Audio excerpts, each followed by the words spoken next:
Now back to that breaking news just coming in the last few minutes. The Prime Minister of Slovakia, Robert Fico, has reportedly been shot and wounded in an incident after a government meeting near Bratislava, 150 kilometres northeast of the capital. Yes, it's understood that he has been taken to hospital and a suspect has been detained. Joining us now is our Home and Security Editor, Mark White, to tell us more. Mark, what are you hearing? Well, Robert Fico had been attending a meeting of the government at a cultural centre in Handlova, which is not that far from Bratislava, the capital, when outside, apparently he'd gone to greet individuals who were outside in a crowd there when shots were fired.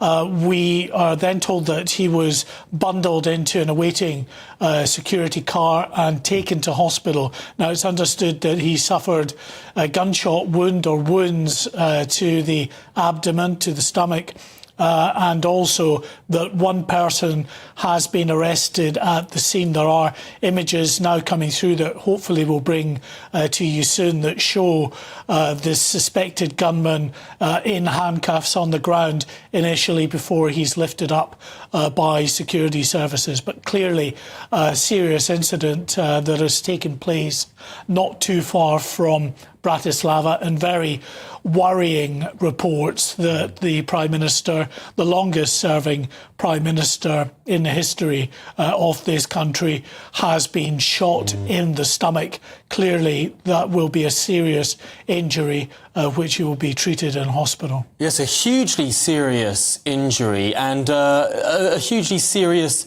incident. Let's not forget Slovakia, an EU country.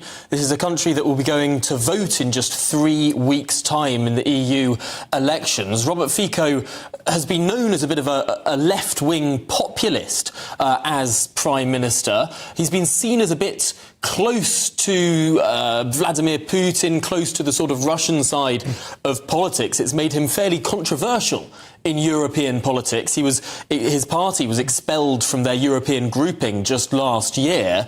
Do you think there is anything in the closeness of this shooting to those European elections due on the 6th of June?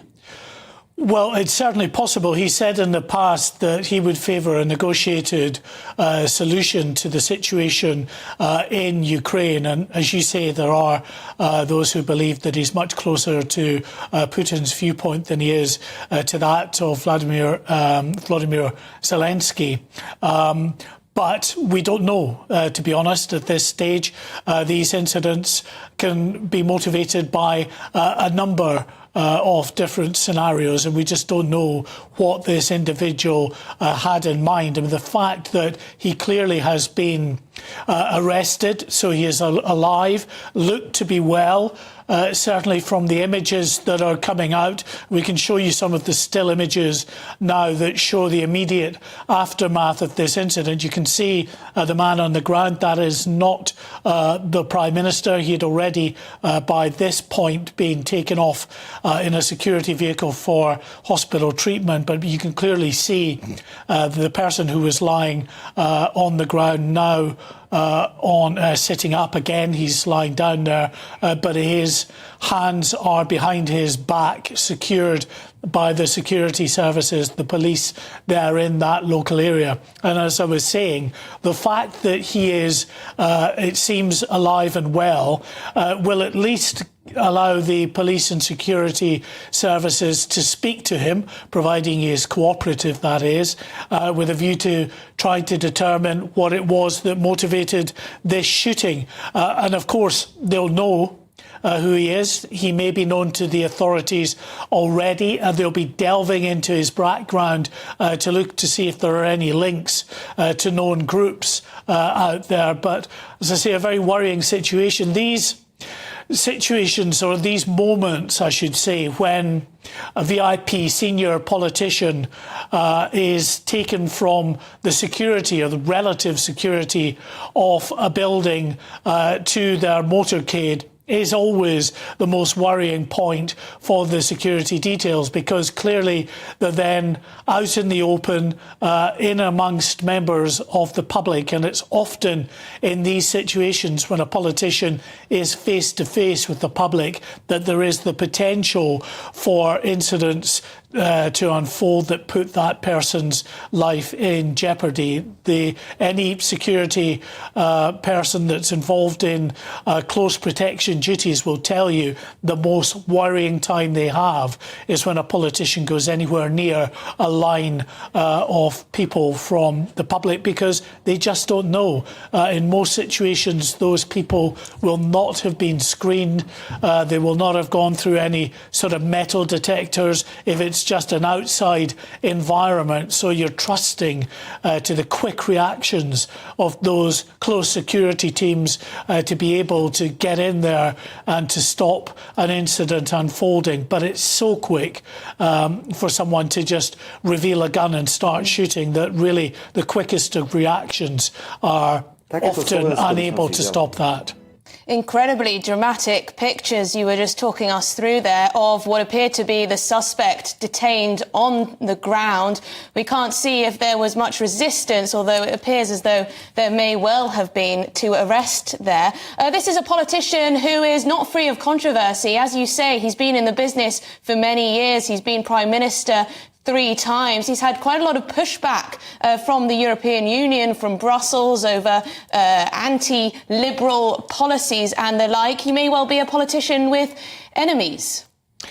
Yeah, I think with, any politician who, like him, has come back and taken office for a 3rd time, there's baggage there, there's a history, and undoubtedly there will be people in the country who have issues with this man. But as I say, we've just got to keep stressing, we don't know at this stage what on earth the motivation was that pushed someone to take a gun to this event and to target the Prime Minister as he left this conference in a town that's just over 100 miles from the capital, Bratislava. But there clearly were members of the public outside.